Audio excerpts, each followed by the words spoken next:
Propaganda de guerra en Ecuador. Muchos me habéis estado preguntando si me iría a Ecuador dado lo que me está pasando. La verdad es que fui de los últimos en enterarme porque estaba jugando una pachanga de fútbol argentino a 1200 metros de altura sobre el nivel del mar aquí en San Salvador de Jujuy. Pero es raro que no me hubiera dado cuenta porque siempre tengo un ojo puesto en lo que va sucediendo en la región y en el continente americano. Pero bueno, os agradezco muchísimo que me lo preguntaseis porque eso significa que valoráis mi trabajo y que opináis que es tan importante como lo es para mí ir a cubrir situaciones de crisis en otros países, pero no voy a ir a Ecuador por 3 motivos que os voy a explicar rápidamente.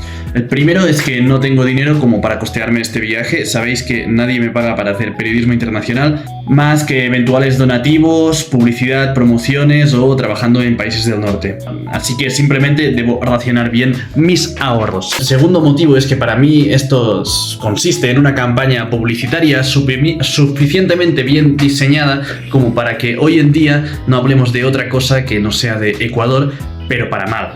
Sí que es verdad que hay que ser muy nostálgico para no entender que en 2024 la política funciona en términos de marketing mucho más que en términos ideológicos, dejando atrás, por cierto, a muchísimas corrientes de la ciencia política, y eso implica que no sea tan importante seducir a los intelectuales de una sociedad como a sus creadores de contenido en las redes sociales digitales, porque quien controle el algoritmo tendrá el poder. Entonces el nuevo presidente de Ecuador, Daniel Noboa, en 1 año y medio tiene que enfrentarse a unas elecciones presidenciales para consolidarse por 4 años más. Dicho esto, tampoco es de extrañar que hoy esté lanzando esta flamante Operación Fénix, copiando las herramientas históricas de la doctrina del enemigo interno, que es tomar el control basado en la mano dura en las leyes y los operativos del ejército, garantizando de antemano la impunidad entre las fuerzas y los cuerpos de seguridad del Estado con los excesos que vayan a cometer,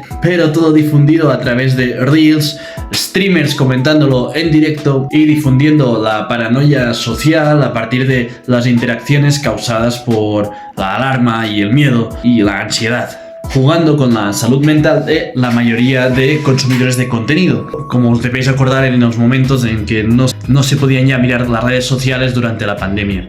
Propaganda de guerra contra los pobres, o más bien contra las consecuencias de ser pobre, que es básicamente caer en los brazos de organizaciones que llenan los espacios abandonados por el Estado.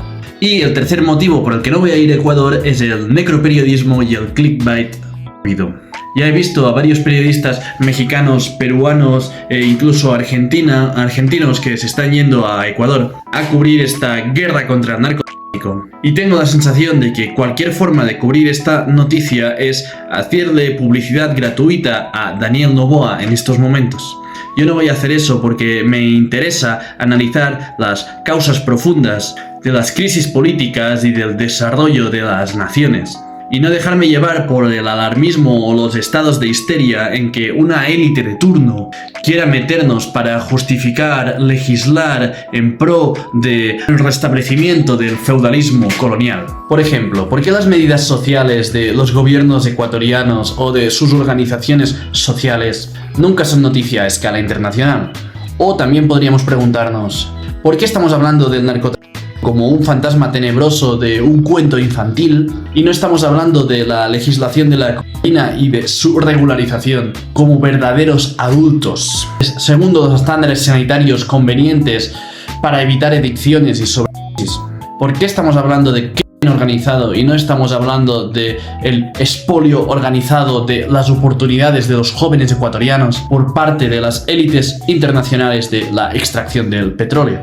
¿Por qué se está hablando de Ecuador en todos los medios de televisión solo porque han secuestrado una cadena de televisión, pero no se habló con la misma severidad de las huelgas de indígenas y trabajadores que estallaron en 2019 y 2022? Porque el periodismo internacional está plagado de necrofilia. Eso es necroperiodismo, o sea, interés morboso por la muerte, como si de una serie de ficción se tratase.